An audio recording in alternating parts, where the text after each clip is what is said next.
Okay, so I am super excited to start this new series on advanced conduction. And now, firstly, let me tell you that what we will be doing here. So, uh, this is advanced conduction heat transfer, right? Not the so-called conduction heat transfer, right? So, what we will be doing here now, in I have seen that in most of the colleges, and also if you have studied through any coaching center and all, so you will be seeing that they actually start with the Fourier's law of heat conduction, that is Q equals to minus K grad T, right? But here we will be starting from a more fundamental point of view, that is what is conduction, I mean what actually happens from microscopic point of view. Okay, so from that thing we will be starting, and today is the very first lecture of the conduction heat transfer, and it will be just the introduction. I will be telling that what we will be covering, and I will just talk about the mechanism of conduction and what are the assumptions that we actually take when we deal with the conduction heat transfer. Okay, so let us proceed. So first of all, you see that I will be teaching here what? So advanced conduction. Now the first topic that is today, and that is nothing but the introduction,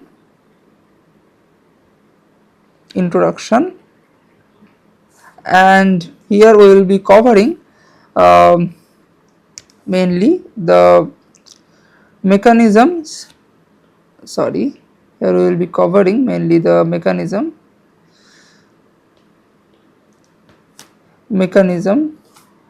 I'm sorry about that. The thickness is not okay. Now it is fine, I think. So mechanism of conduction. Okay, and then we will be talking about the law of heat conduction, that is the Fourier law, and there you will be seeing that K, the thermal conductivity, that is actually a tensor. Okay, that is not a scalar for the generalized case. So here mainly the Fourier's law, okay, of heat conduction, and then we will see the special cases. Okay, the special cases. Okay, the special cases of conduction, and in between that, so actually these are the three modules that we are going to cover, but actually conduction or any heat transfer that has one particular thing common, any mode of heat transfer, and that is your what, the thermodynamics. So without thermodynamics you cannot study heat transfer. Also without fluid mechanics you cannot study convection heat transfer. Okay, so here in between, so I am saying this for a reason, that is in between. So in between we will be having, so maybe I can term it as 2A. So basic, so it will be basic recap of laws of thermo. Okay, so in conduction we will be only needing the first law of thermo mainly. Okay, and in convection there are some applications of second law of thermo.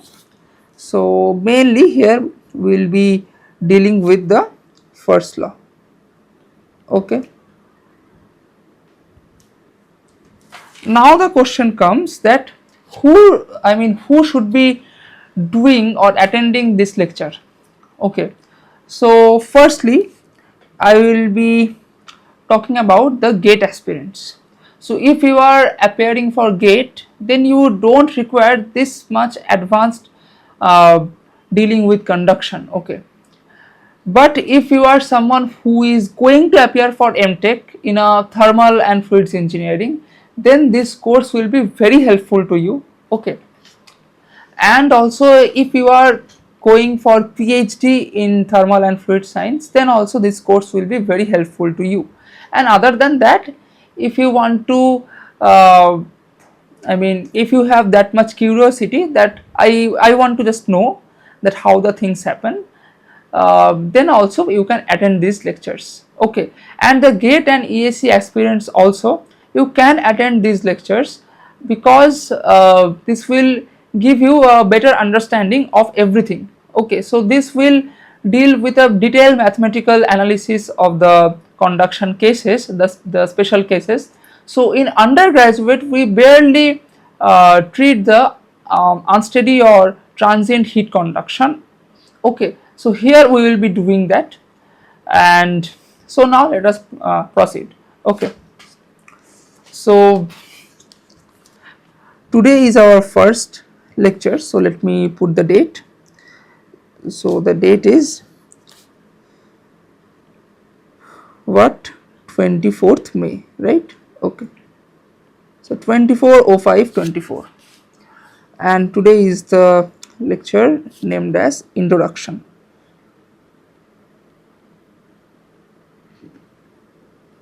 Okay, okay. So let me start. So basically heat, we are talking about transfer of heat, okay. So transfer of heat.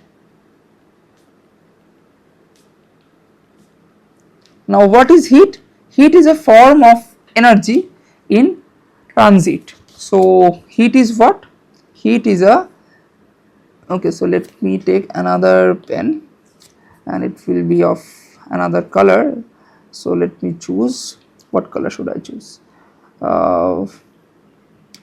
Let me choose this one, right, okay. This one. So transfer of heat, and heat is what? Heat is energy in transit, like work, okay. So generally speaking, we roughly say that the driving force for heat is the temperature difference, right. But if you talk in a more accurate sense, then the driving force, okay, so then the actual driving force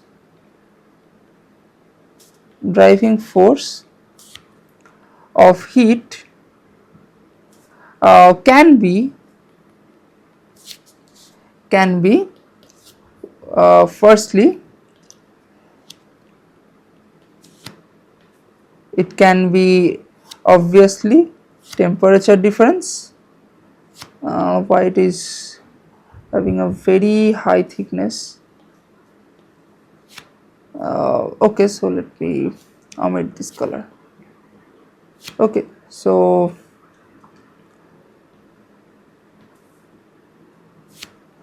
it can be one, temperature difference, right, and also it can be voltage difference, and that we see like Seebeck and Peltier effect, right, Peltier effect. And that is this, that is we drive, or we put some external voltage source in a we make the junction of two different materials, and we put a external voltage source, and we make the current flow, and because of that heat flows from one particular junction to another. One junction is being cooled and the another is being hot, okay.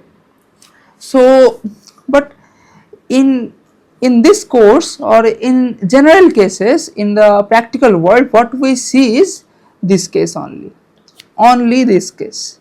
So this case is actually important, right. and actually adequate. We don't need this one right now.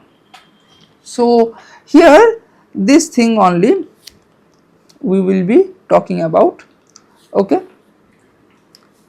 So now I mean, in thermodynamics you will get a more formal and elaborative description of what heat is.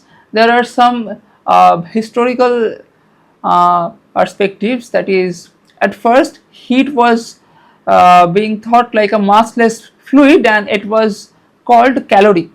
That is, it was thought that if you have a pipe like this and if heat is flowing through this pipe, then if you cut this pipe and you put a bowl here, then there will be some leakage of the caloric liquid, and that was thought as heat.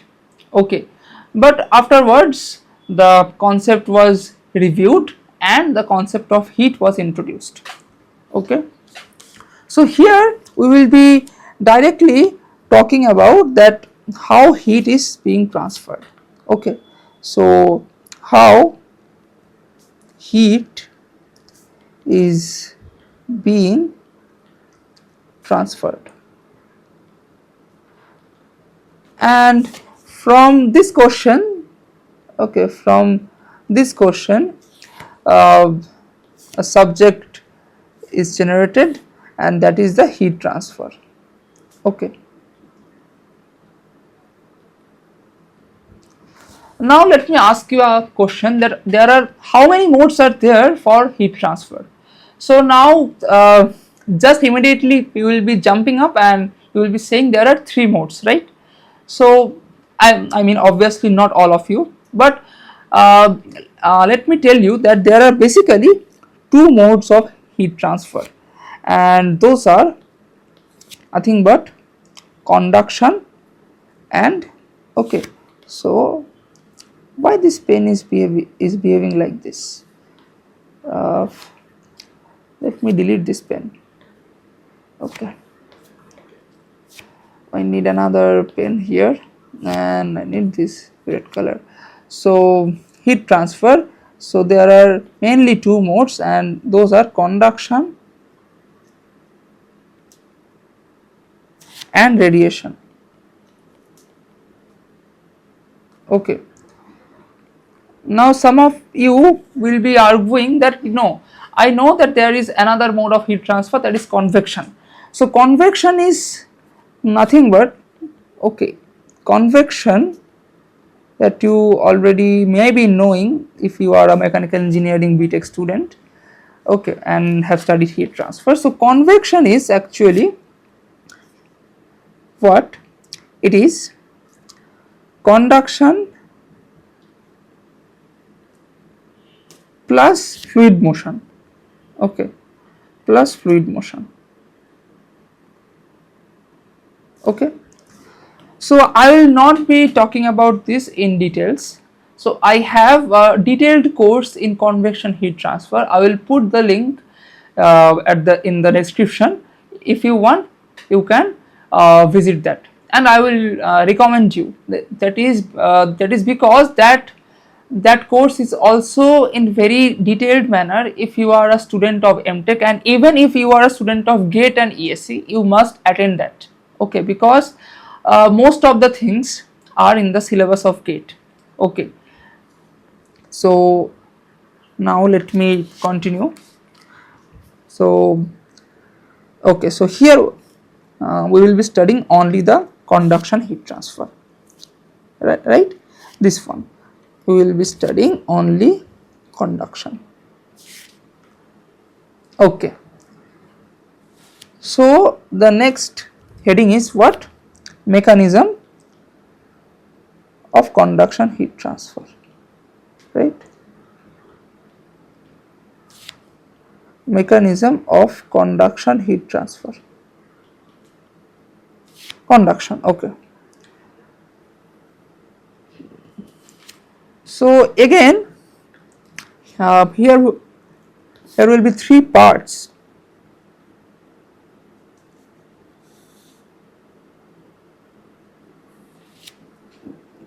So let me tell you.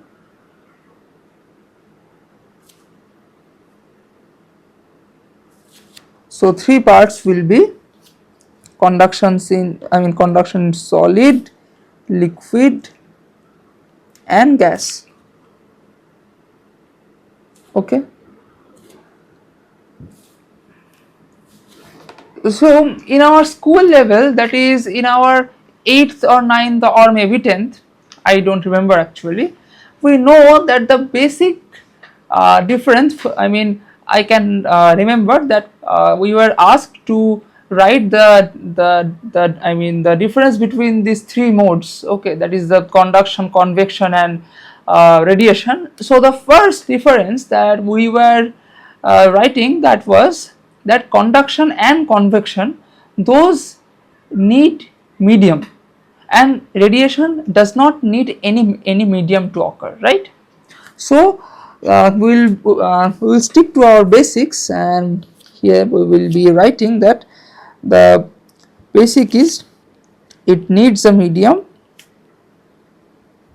right? And okay, it needs a medium. So first we will be studying conduction in a solid, and it needs a medium. That is why I am talking about this solid, liquid and gas, right? It needs a medium, and that is why I am talking about solid, liquid and gas. So then first I will be talking about conduction in solid, right?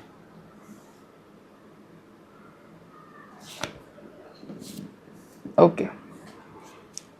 So now let me draw a solid block. Okay. So let me use any other color, maybe this one. Okay. So this is a solid block, and there is of course a temperature gradient. Okay. So this face here,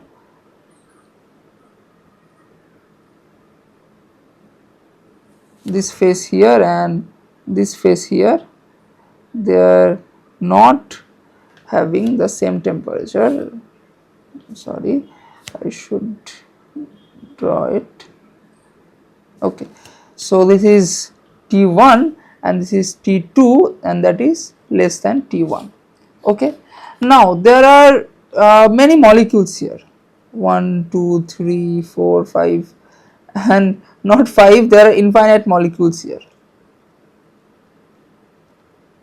Okay. And likewise I have this, again this. So there are many molecules. So we know that if a molecule is at a higher temperature, then it will have a higher energy. In the kinetic theory of gases also we have studied this, that is the root mean square velocities are a function of root t. So if t is increasing, then the kinetic energy will also increase. So in a microscopic point of view, if the temperature is greater, then it will have a larger microscopic kinetic energy. Okay. So in case of solid, what is happening is, so if I have a solid, so you can consider this block like this one. So the first molecule is here, the second is here, the third is here, and this molecule can have only motions in the order of the interatomic distances. That is, these molecules can move, but so if I have a molecule here, it cannot go up to here, but it can move, it can vibrate like this up to intermolecular distance. Okay. So now this molecule here, it is having a greater energy, and that is why it is vibrating. Okay, that is why it is vibrating about its mean position, that is this. So as it is vibrating, then it will be colliding with this molecule, right, and it will be transferring energy with this molecule. So then this molecule again will vibrate, and it will be transferring its energy with this molecule, again this. So here the main mode of heat transfer is molecules, okay, or atoms or particles, okay. Actually these three are not the same things, but I am talking about the concept. You can take the concept for an atom, also you can take the concept for a particle. So let me talk about only atoms here, okay. So atoms will be vibrating, right, vibrating because of their thermal energy, right, that is the concept here, and they will collide. So they will collide with the surrounding, okay,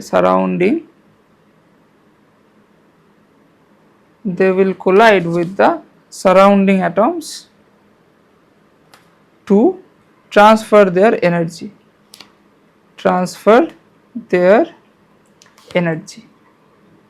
okay.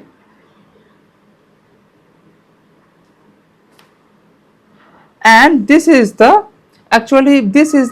basis of the heat transfer in the solid, okay. So what is happening? So if in this solid I have highest temperature at the middle, so the atom in the middle, that will having the largest kinetic energy, that will be vibrating very fast, and at this point the molecule is having a lower temperature, and that is why it will be having a lower kinetic energy. But if you just heat up this solid and you put this in the ambient, then what will happen? This molecule is having the highest kinetic energy, and that is why it will be vibrating very fast, and it will be exchanging its energy via collision with the surrounding molecules, and it will hit the surrounding molecules. Then the surrounding molecules will also vibrate, and after a particular time all the molecules will be vibrating in a similar manner. So that is the transient conduction. And if it is a steady state conduction, then temperature here is maybe 100 degree and temperature here is 50 degree. So then the motion of the molecules, they cannot change, because the energy, the temperature is fixed, and that is why the energy is also fixed.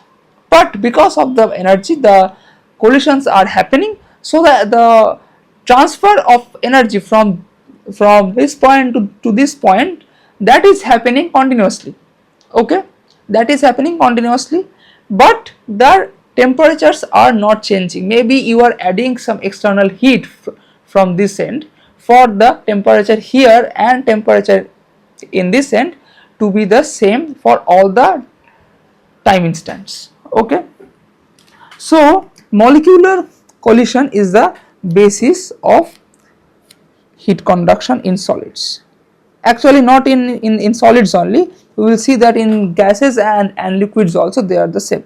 So molecular, okay, molecular collision, this is the basis, okay.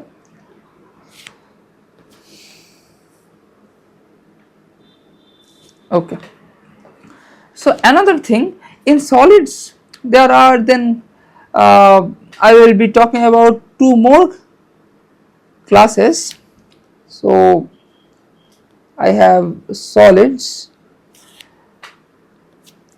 so I can divide it into two more subdivisions. One is metals, and they are generally good conductors, and we have non-conductors.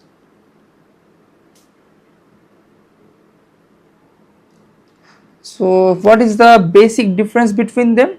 So basic difference between them is metals are having free electrons, and non-conductors are not having free electrons. So they are having free electrons and they are not having free electrons. Okay, so then free means what? The electrons can move. So in conductor, along with the molecular collision, electrons can also conduct heat.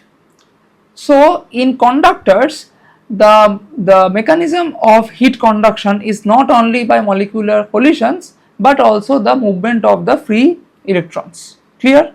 Now for non-conductors, the mechanism is only the vibration of the molecules, because here the electrons are not free. So in non-conductors also electrons are transferring their energy, but by vibrating and not by moving. Okay, so these were the basic difference. So I will be writing here the thing, that is, here mechanism is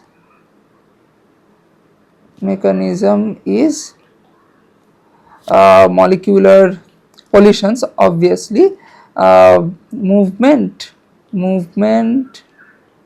of, okay, so let me write it in another color. Mechanism is movement of free electron plus molecular collision.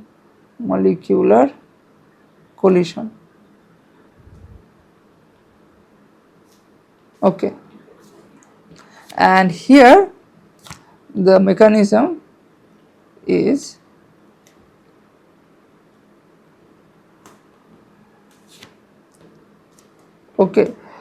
mainly molecular collision.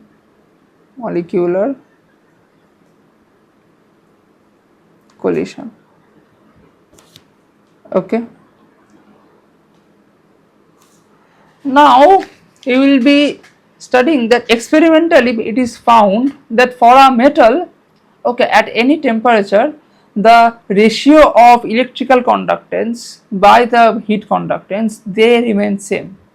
Okay, and that is why it is being thought that if the electrical conductance is increasing, then we are seeing that, I have just told that the ratio is same at any temperature for a particular metal, for any metal generally. So if the electrical conductivity is increasing, then we will be seeing that the thermal conductivity will also increase. Okay, and that is why, as the electrical conductivity is due to electron, then as that is increasing, and because of that, so if the electrical conductivity is increasing, and that means the thermal conductivity will also increase, and that is the result that we know from the experiments. And we also know that the electrical conductivity is due to mainly the flow of free electrons. That means the thermal conductivity will also have an effect of free electrons, because as the electric conductivity is increasing, we know that the thermal conductivity will also increase, right? Okay, so this actually is all about the mode of, the mechanism of conduction, in solid. Okay.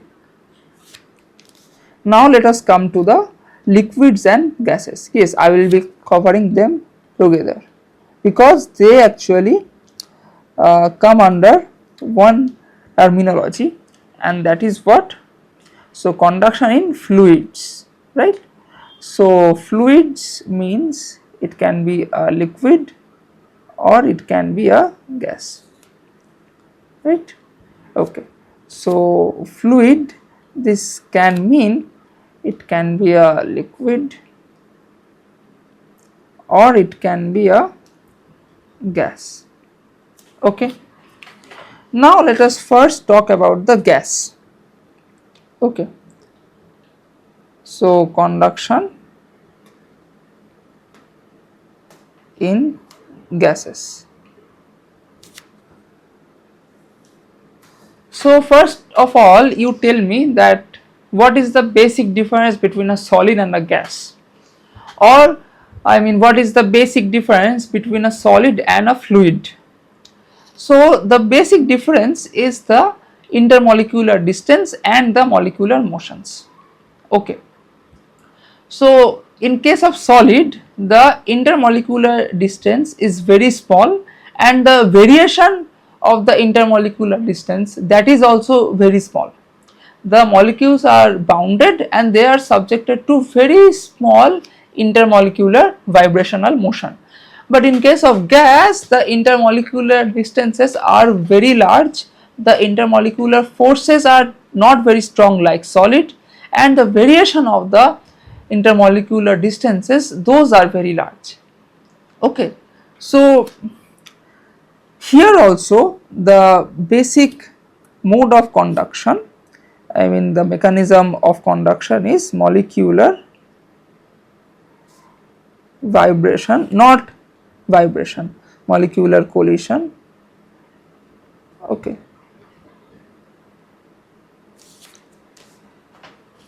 So you can think that if I have one hot plate here, okay,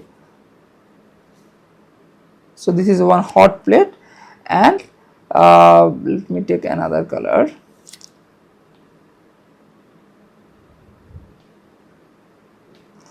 So this is one cold plate. Okay. So this has the temperature of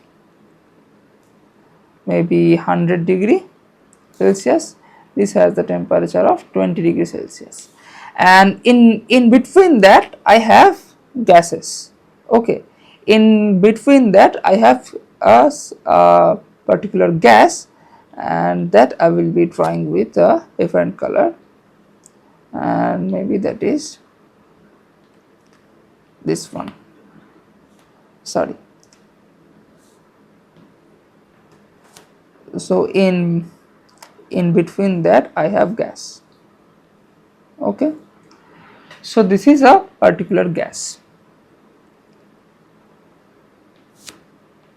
So this is a gas. Now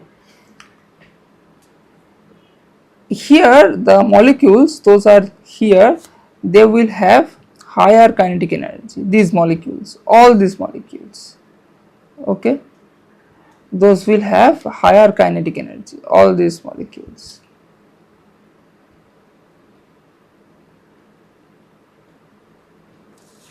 And after that, because of the temperature gradient, these molecules will be have a bit lower kinetic energy, right? These molecules will be having a bit lower kinetic energy, and below these molecules, okay, this will have very low kinetic energy. Sorry. Okay, so let me do one thing. These molecules will be having very lower kinetic energy, all these molecules, right?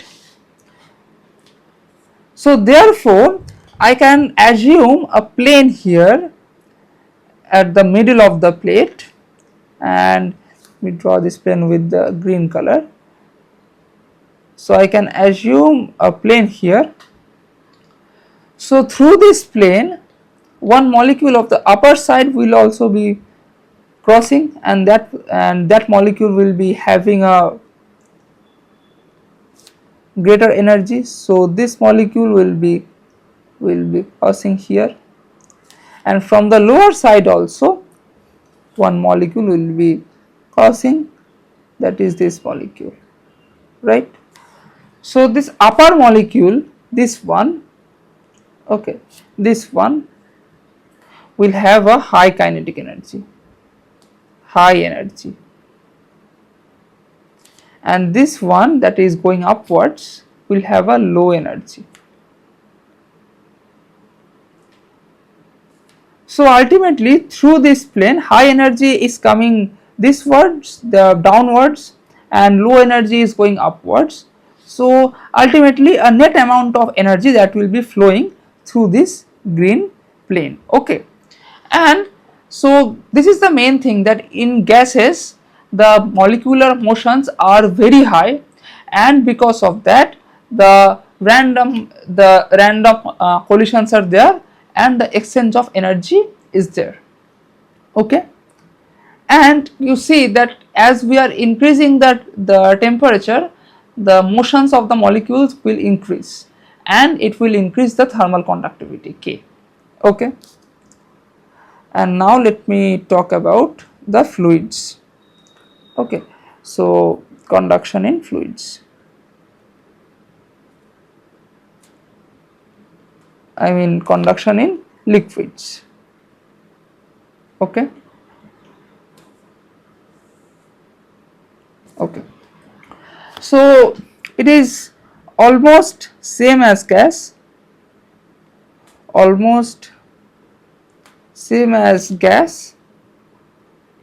but what?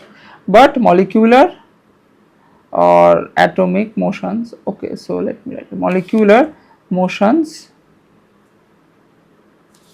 are less than gas, right. So therefore if you are having a liquid and a gas, so depending on the molecular motions the thermal conductivity will be prescribed and all, okay. So the basic I mean for conduction heat transfer, you can say in two words, the mechanism of conduction heat transfer is molecular collisions. Now in details, for solids there are in conductors the movement of free electrons, okay. And so in solids this energy transfer is also called a wave of energy that is transferring, it is also called, and this phenomena is called the transfer of energy by phonons, phonons, okay. So for solids there is a concept of transfer, okay, there is a concept of transfer of energy by phonons, okay. So you can study it in more details in any good classical physics book of heat transfer, okay. I will be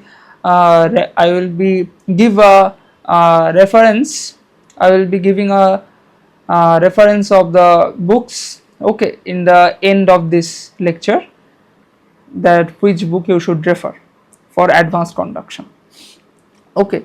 So now conduction in liquids, okay. So the basics of the mechanism of conduction heat transfer that we have already covered.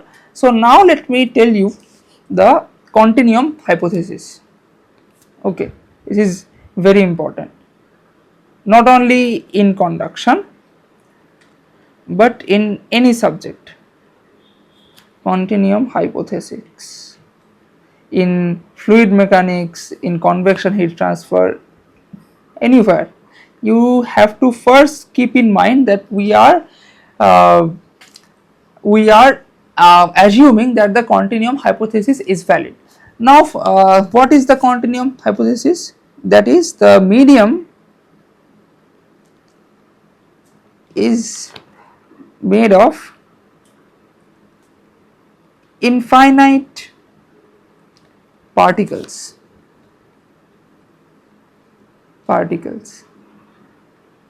Okay, that means the medium is continuous.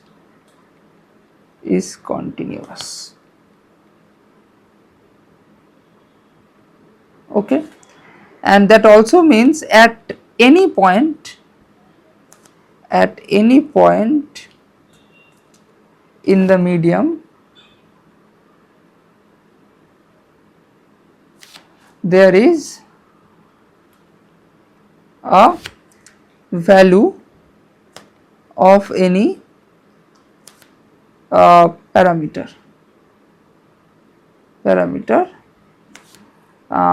obviously relevant, like temperature, pressure. Okay, so here some words are very important. First is infinite particles. Okay, so I mean, why it is important? So let me mark with this red color. So what do you mean by particle? Particle is not an atom, neither is it a molecule. It is a totally hypothetical entity that can be thought of as a collection of atoms or a collection of molecules.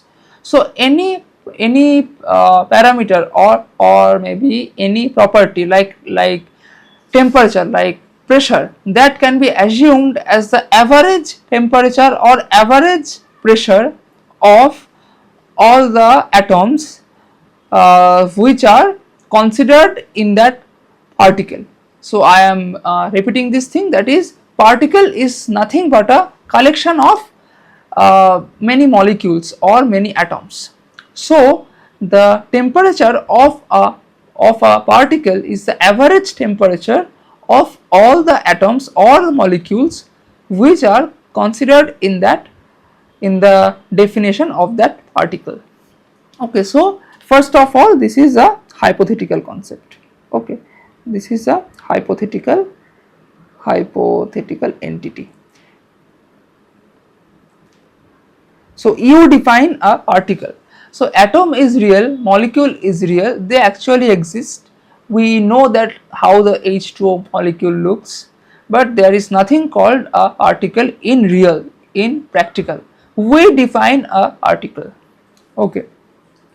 Now the medium is continuous. The next important word is this one, continuous, and this comes directly from this thing, that is infinite. That means it has to be continuous. So if you see this pen, so through your naked eyes you are seeing that there is nothing in between this pen, there is no space, the pen is continuous, right? You can see that thing through your naked eyes, but if you put this pen in a very powerful microscope, then you will be seeing that in between the atoms there is a finite space. Yes, that space is very small. It is so small that it cannot be caught by our naked eyes, right? But this thing is definitely not true that it is continuous, right? So this is the another very important word, medium is continuous. And then at any point in the medium there is a value of any parameter. Okay, that is, if I have this medium as continuous, that if I define from x equal to 0 to x equal to L, so from x equal to 0 to x equal to L, how many points are there? Infinite points.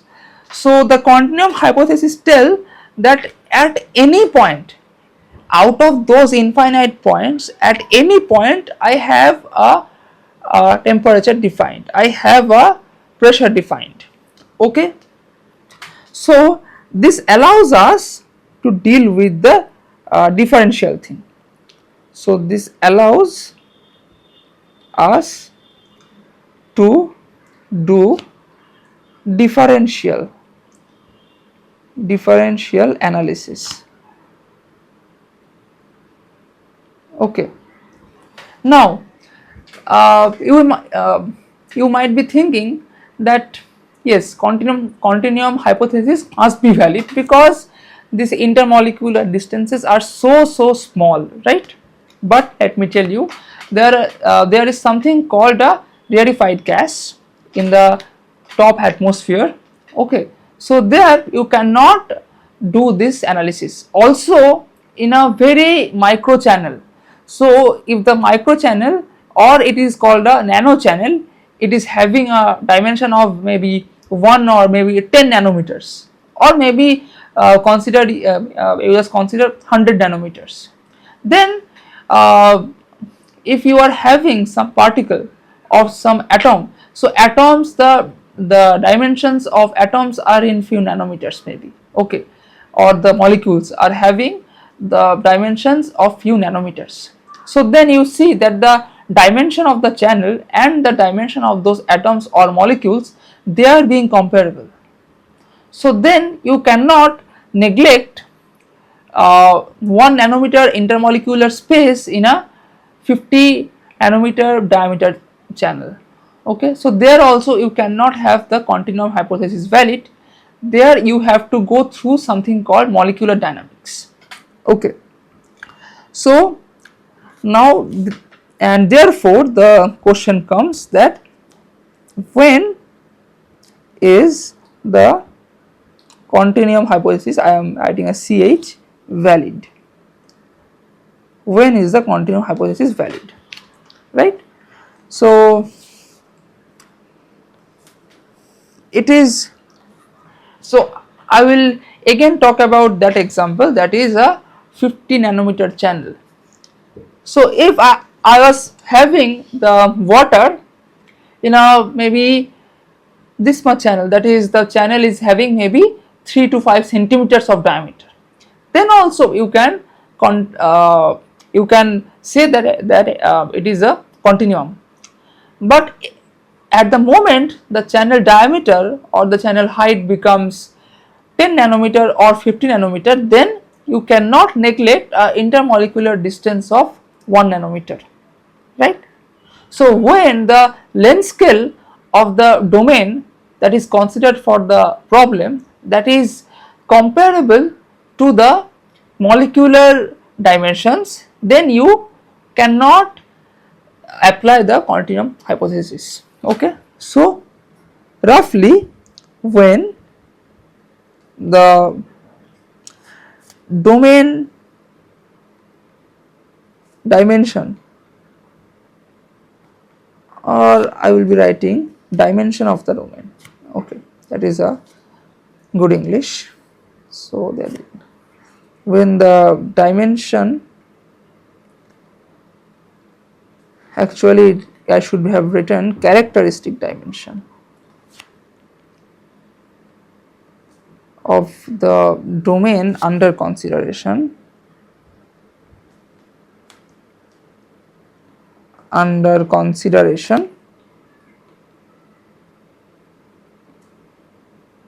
is comparable